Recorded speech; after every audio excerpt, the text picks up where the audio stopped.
मेरे भाई आज पढ़ना है आपको तृतीय पृथ्वी सम्मेलन, और कल आपने द्वितीय पृथ्वी सम्मेलन पढ़े थे। और याद है द्वितीय पृथ्वी सम्मेलन कब हुआ था? है नहीं, द्वितीय पृथ्वी सम्मेलन कब हुआ था? द्वितीय पहला आपको हुआ था 1992 नहीं, और दूसरा 1900, और तीसरा 2002 में हुआ, 2002 में हुआ था। इसलिए जानते हैं भाई, ये देखिए दोनों के सर के बीच के अंतर कितना? इसके बीच भी 5-7 नहीं, इसके बीच भी 5, लेकिन इस दोनों मिला के यहाँ पर देखते हैं तब कितना दिन? 10। इसलिए जानते हैं तृतीय पृथ्वी सम्मेलन को दूसरा नाम से भी जाना जाता है, और वह है +10 सम्मेलन, चूंकि प्रथम पृथ्वी सम्मेलन के 10 वर्ष के बाद आयोजित हुआ था, इसलिए इसको कहते हैं क्या? +10 सम्मेलन भी कहा जाता है।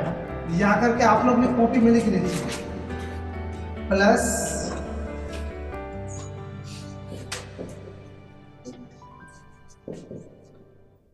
सम्मेलन।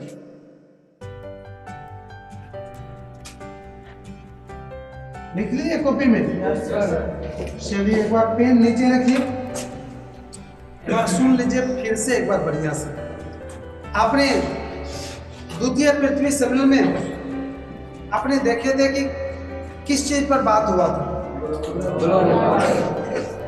और तृतीय पृथ्वी सम्मेलन में क्या हुआ था वो हम बताने चाहते हैं। सबसे पहले ये हुआ था कहाँ वो बता दीजिए, इसमें तो जान गए 2002 मेरे भाई। तृतीय पृथ्वी सम्मेलन दक्षिण अफ्रीका के जोहान्सबर्ग, दक्षिण अफ्रीका के कहां पर? जोहान्सबर्ग में हुआ था, और 2002 ईस्वी में हुआ था। थोड़ा सा डेट भी बता दूं, 26 अगस्त से शुरू हुआ था और 4 सितंबर तक चला था। 26 अगस्त से 4 सितंबर के बीच चला था, और इसका मुख्य उद्देश्य क्या था वो ध्यान से सुनिएगा। तृतीय पृथ्वी सम्मेलन का मुख्य उद्देश्य क्या था? इसका मेरे भाई मुख्य उद्देश्य था 150 को धारा था, या उसको कानून भी कह सकते हैं, नियम भी कह सकते हैं। 150 कानून या 150 धारा, 150 वो नियम था। किससे संबंधित? पर्यावरण से संबंधित। उन नियमों पर विश्व स्तरीय सहमति तैयार करना था, अर्थात दुनिया को पर उसका राय लेना था, और उसको पूरे दुनिया के सहमति से पास करवाना था। इसीलिए यह सम्मेलन हुआ था, ताकि 150 जो पर्यावरण से संबंधित धारा है, नियम है, कानून है, उसको दुनिया वाले एक्सेप्ट करें और वह लागू हो, सब उसका पालन करें। और मेरा मानना है मेरे भाई, वैसे मैं बता दूं कि यह असफल हो गया था। ये सफलता, इसको उद्देश्य को पूरा इसका नहीं हो पाया था, अर्थात 150 जो धारा थे उस पर विश्व स्तरीय सहमति तैयार नहीं हो पाया था। अगर हो जाता ना तो इसमें कोई शक नहीं है कि पर्यावरण जिस रफ्तार से दूषित हो रहा है वो रफ्तार उसका निश्चित रूप से घट जाता।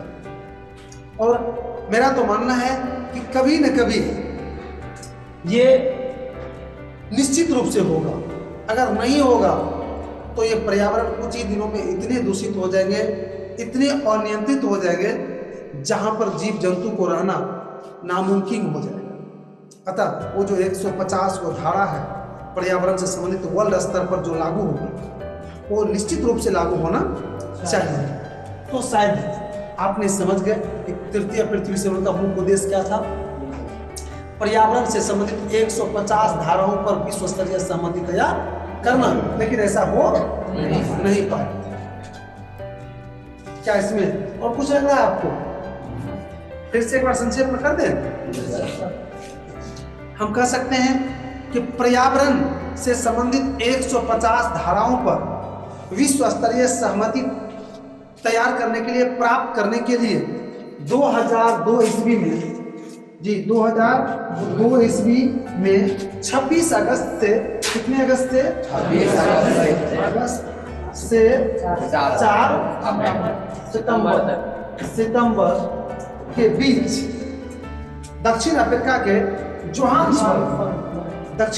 के जोहान्सबर्ग नामक स्थान पर अंतरराष्ट्रीय स्तर का एक सम्मेलन हुआ था। उसी सम्मेलन को क्या कहते हैं? मैं थोड़ा सा एक बार और कह दूं कि ये जो इसमें जो पूरे दुनिया के लोग आए थे, लगभग 2000 से अधिक लोग आए थे।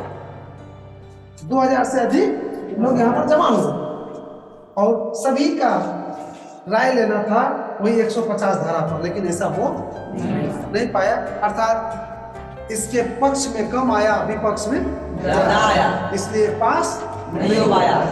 तो शायद समझ गया क्या तृतीय पृथ्वी सम्मेलन से संबंधित किसी भी तरह का दिक्कत आप लोग के मन में है? कोई क्वेश्चन नहीं है तो नोट कर लीजिएगा। चलिए तब इसको नोट कीजिए। अंतरराष्ट्रीय स्तर पर 2002 ईस्वी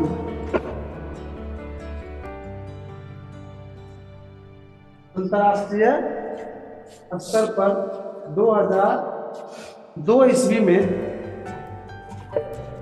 जोहान्सबर्ग, यहाँ पर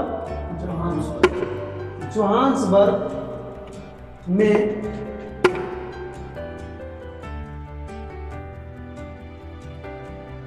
सम्मेलन हुआ।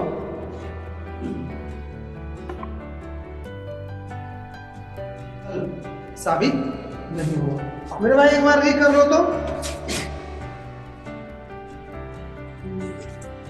पर्यावरण से संबंधित 150 धाराओं पर विश्व स्तरीय सहमति प्राप्त करने के लिए अंतर्राष्ट्रीय स्तर पर 2002 ईस्वी में जोहान्सबर्ग में, ये नहीं, जोहान्सबर्ग में एक सम्मेलन हुआ था।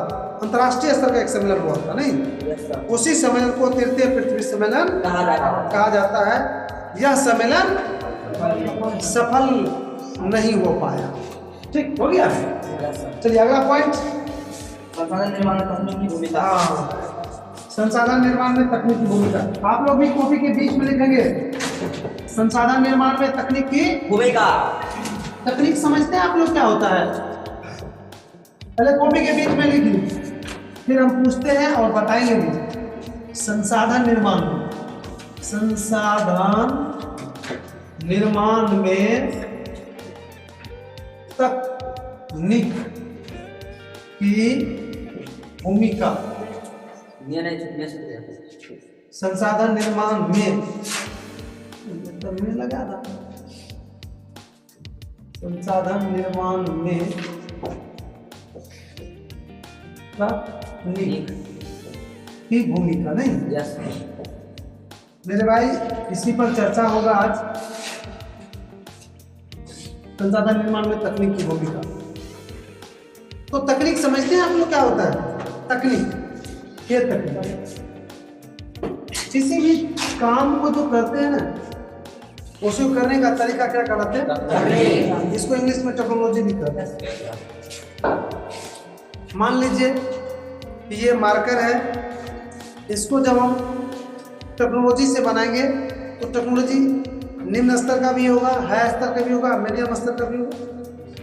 तो अगर इसको हाई स्तर का बनाएंगे तो ये क्या होगा, और निम्न स्तर का बनाएंगे तब क्या होगा, इस पर विचार करना। मेरे भाई जब निम्न स्तर का मार्कर, निम्न स्तर से मार्कर तैयार करेंगे, ध्यान सुनना, जब हम निम्न टेक्नोलॉजी अर्थात नीचे वाला टेक्नोलॉजी से अगर हम इस मार्कर का निर्माण करेंगे तो जानते हैं क्या सब होगा? ये होगा कि इसको मार्कर को बनाने में कच्चा माल जो लगता है उसकी बर्बादी अधिक होगी। उसकी बर्बादी क्या होगा? अधिक होगा। पहला घाटा। दूसरा घाटा क्या होगा जानते हैं? इसको बनाने में अधिक समय लगेगा, समय की बर्बादी अधिक होगा। तीसरा घाटा क्या होगा जानते हैं? यह टिकाऊ नहीं होगा, ये कम टिकेगा। और चौथा होगा कि आकर्षक नहीं होगा, लोगों को आकर्षित नहीं करेगा। अगर यही उच्च तकनीक से बनाएंगे, हम उच्च टेक्नोलॉजी से बनाएंगे, तो सबसे पहला फायदा क्या होगा, इसको बनाने में जो कच्चा माल की बर्बादी हो रही थी वो बर्बादी नहीं होगी, कम समय में बनेगा, समय का भी बचत होगा। और चौथा तीसरा, यह टिकाऊ होगा, इसमें मजबूती होगी। और चौथा क्या होगा, यह काफी आकर्षक होगा, लोगों को यह आकर्षित करेगा, और इतना जब करेगा तो बिकेगा भी बढ़िया। तो आप देखें संसाधन निर्माण में तकनीक की क्या भूमिका है, अर्थात संसाधन मतलब उपयोगी वस्तु के निर्माण, अर्थात उपयोगी वस्तु के निर्माण में तकनीक की महत्वपूर्ण भूमिका है।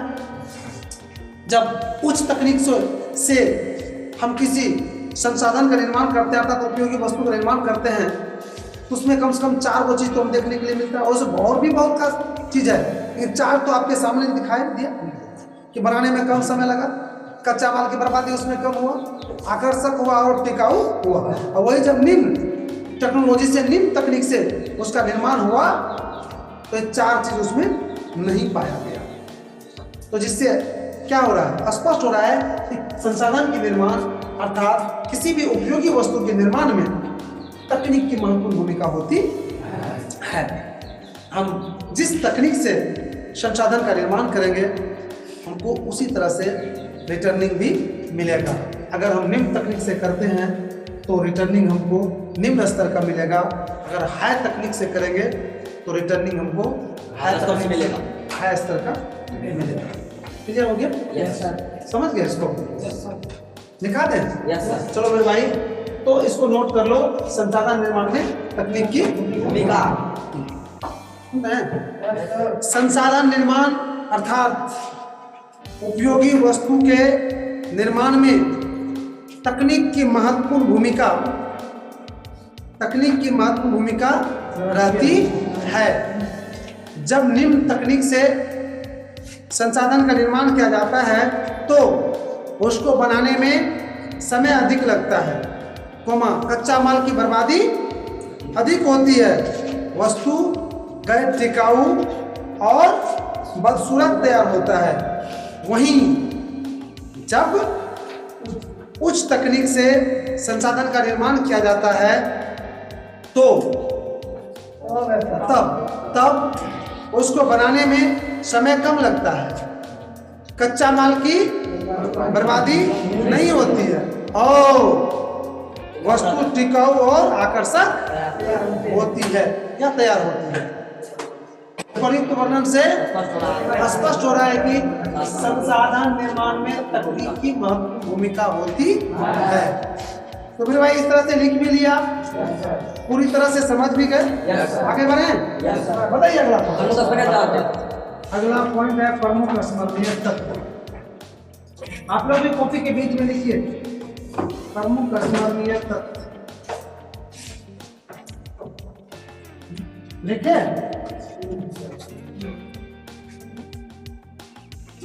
शायद इस पॉइंट के विषय में आप लोग जानते हैं, जानते हैं क्या जानते हैं, बताइए क्या जानते हैं।